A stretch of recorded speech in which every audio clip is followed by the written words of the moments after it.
रुड़की के थाना भगवानपुर क्षेत्र में गांव में दुकान की दीवार को लेकर विवाद खड़ा हो गया। बता दें कि इस विवाद ने बड़ा रूप ले लिया, जिसमें एक पक्ष के 5 लोग गंभीर रूप से घायल हो गए। वहीं घायलों को रुड़की के सरकारी अस्पताल में उपचार के लिए भर्ती कराया गया, जहां से चिकित्सकों ने 4 लोगों की हालत गंभीर देखते हुए प्राथमिक उपचार के लिए हायर सेंटर रेफर कर दिया।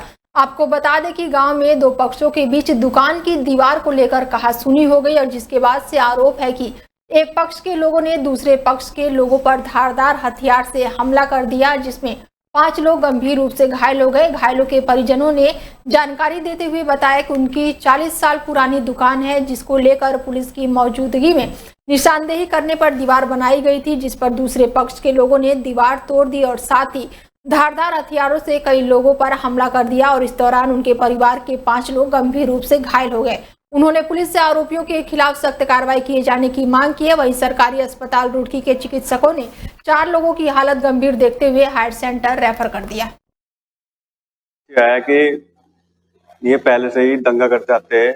इन्होंने पहले भी मेरे भी साथ मारपीट करी, कुछ लोगों ने मुझे बचाया था। अरे आगे भी ये वही हरकत करते हैं। आज जो है कि हमने पुलिस समझौता करा आ गई थी, जहाँ उसने कहा था हम उनकी बात मान गए थे, पूरे गांव की बात मान गए थे। इन्होंने फिर तानाशाही दिखाई। जी दीवार नहीं है, हम ये नहीं बना रहे थे। हमने जो निशान दिए थे हम अपनी दीवार बना के दूसरे की जाकर दूसरी दीवार तोड़ने लगे जाके। क्या कहने हम जेल जानकर फतेहपुर गए। ये हमारी दीवार हमने दुकान बना रखी थी कम से कम 40 साल पहले। उन्होंने आगे उसे पहले निशान मार के यहाँ से यहाँ ले लो, यहाँ से यहाँ ले लो। हमने वहाँ ले ली। फिर दोनों थाने ये फिर भगवानपुर थाने से दरोगा जी के पुलिस वाले के उन्होंने निशान मार दिया। हमने मसूरी राजपुर ट्रैक रूट पर एक बड़ा हादसा टल गया, जब एक कार अनियंत्रित होकर गहरी खाई में जा गिरी।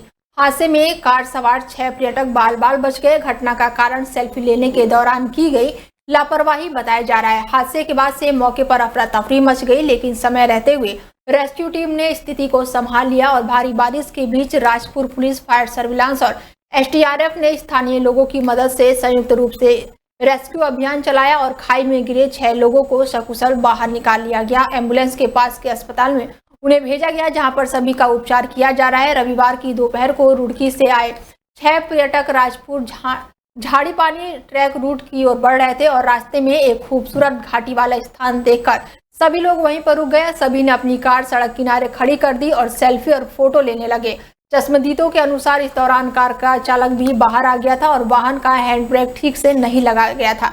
वहीं सेल्फी लेने के बाद से सभी 6 लोग कार में बैठे, तभी कार धीरे धीरे सरकने लगी और देखते ही देखते खाई की ओर बढ़ गई। इससे पहले भी कई तरह कोई कुछ समझ पाता, अनियंत्रित कार लगभग 100 फीट गहरी खाई में जा गिरी। वहीं झाड़ियों में फंसे कई लोग हैं, जिसमें से कार में बैठे 6 लोगों की जान बाल बाल बच गई। CO मसूरी मनोज ने बताया कि कार में बैठे सभी 6 लोग सुरक्षित हैं, किसी को गंभीर चोट नहीं लगी है। सभी को प्राथमिक उपचार के लिए स्वास्थ्य केंद्र भेजा गया है। बीजेपी प्रदेश प्रभारी दुष्यंत गौतम रुड़की दौरे पर हैं, जहां उन्होंने केंद्र में मोदी सरकार के 11 साल पूरे होने पर विकसित भारत संकल्प सभा के आयोजन में शिरकत की और इस दौरान प्रदेश प्रभारी दुष्यंत गौतम ने कहा कि संकल्प सभा में कार्यकर्ताओं के हौसले अफजाई की गई है, क्योंकि कार्यकर्ताओं के बल पर ही पार्टी आगे बढ़ रही है। उन्होंने कहा कि आने वाले दिनों में शक्ति केंद्रों पर संकल्प सभाओं का आयोजन होगा, जिसमें 11 साल की उपलब्धियों का जनता तक पहुंचाया जाएगा। उन्होंने कहा कि सरकार का दायित्व होगा कि हर साल अपने रिपोर्ट कार्ड की जन जन तक पहुंचाया जाए। इसीलिए PM मोदी के 11 साल के कार्यकाल के कामों को जन जन तक पहुंचाने के लिए संकल्प दिलाया जा रहा है। कि हमारे धार्मिक स्थलों पर आक्रमण किया गया, लेकिन आज हमने राम मंदिर देश में ही बनाने का काम नहीं किया। हमने सऊदी अरब में भी राम मंदिर बनाने का काम किया है। ऐसी अनेकों चीज़ें हैं। योग दिवस, विश्व को हमने योग दिवस दिया। अब 21 तारीख को योग दिवस आने वाला है। आज देश को लगता है कि भी हम विश्व का भी मार्गदर्शन कर सकते हैं। 20G के माध्यम से आपने देखा होगा, हमने प्रधानमंत्री एक नारा दिया था, 1 नेशन और 1 अर्थ 1 फ्यूचर करके दिया था। आज हमने कोरोना काल के अंदर उसको निभाया भी है। हमने 100 देशों को 45 करोड़ वैक्सीन दी है। आप मान के चलिएगा, अगर कांग्रेस का शासन होता, पल्स पोलियो की डोप आने में 10-15 साल लग गए। अगर कोरोना काल कांग्रेस के समय में होता तो आप हम सामने सामने नहीं बैठे होते। वैक्सीन बनाने की बातों को खरीदने के चक्कर घोटाले में लगे रहते। लेकिन देश के प्रधानमंत्री ने हमें उससे भी बचाने का काम किया है और मुझे लगता है कि एक अच्छा मजबूत भारत देने हम जा रहे हैं। हम आने वाले समय के अंदर अमृत काल में प्रवेश कर रहे हैं। 2047 का भारत कैसा भारत होगा, उस भारत की ओर हम बढ़ रहे हैं, ताकि आने वाले समय के अंदर हमारी पीढ़ियां, हमारे बच्चे ये ना समझें कि हम हमेशा।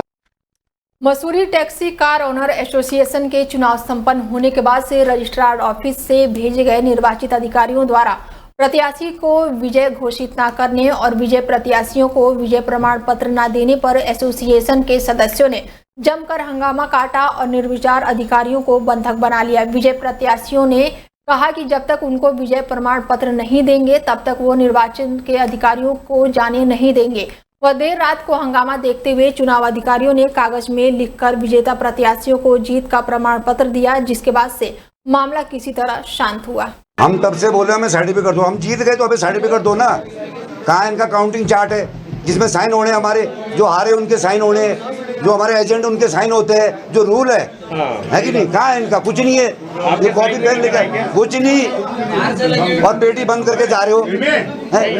वजह क्या मानते हैं? वजह ये सब खुले मिले लोग हैं दूसरे दल से। इसी तरीके से हाँ बिल्कुल, ये तो साजिश, सब साजिश रच रहे हैं लोग। इनको आप माना नहीं जाएगा चुनाव जब तक आपको सर्टिफिकेट नहीं देंगे। नहीं, हम नहीं मानेंगे, हम तब तक जाएंगे भी नहीं यहाँ से। इनको जाने देंगे नहीं, इनको भी नहीं जाने देंगे। ठीक है, हम लोगों ने रिजल्ट को बता दिया है किसको कितने मत मिले हैं। सारी डिटेल्स पहले भी मीडिया को दे दी है, अभी भी आप कहेंगे दोबारा दे देंगे। ठीक है, हाँ, हमें जो निर्देश मिले थे वोट करा करके उसकी सूचना उपनिबंधक महोदय को दिए जाने के लिए निर्देशित किया गया था। जो अधिकर्ता थे उनके नाम उनके थे, उन्हीं के सामने काउंटिंग हुई है। सब लोग पूरी रिकॉर्डिंग वीडियोग्राफी है उसकी, और पूरी तरह से निष्पक्ष रूप से चुनाव संपन्न करा। सर्टिफिकेट्स के लिए दे रहे हैं। सर्टिफिकेट्स के लिए माननीय कोर्ट के आदेशों के क्रम में हमने इलेक्शन कराए हैं और हमने जो वोट था वो डिक्लेयर कर दिया है। 392 मत पड़े हैं टोटल। अध्यक्ष पद पर विजय सिंह, वीरेंद्र सिंह पवार जी 282 मत उनको मिला है।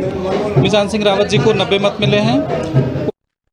पर्यटन सीजन में मसूरी से देहरादून लौट रहे पर्यटकों और स्थानीय लोगों को रविवार को भारी परेशानियों का सामना करना पड़ा, जब ट्रैफिक पुलिस ने गेट से अगले देहरादून की ओर से जाने वाले वाहनों को पुरानी मसूरी रोड की ओर डाइवर्ट कर दिया। डाइवर्जन के बाद से इस मार्ग पर वाहनों का दबाव अचानक ही बढ़ गया, जिससे कोटला गेट से लेकर कालूखेत तक करीब 6 किलोमीटर तक भारी ट्रैफिक जाम लग गया। प्रत्यक्षदर्शियों के अनुसार जाम में फंसे वाहन रेंग कर आगे बढ़ते रहे और कई वाहन चालक घंटों तक जाम में ही फंसे रहे, और इस दौरान ना तो ट्रैफिक पुलिस की कोई विशेष व्यवस्था देखने को मिली और न ही जाम से निपटने के लिए कोई भी वैकल्पिक मार्ग सुझाया गया।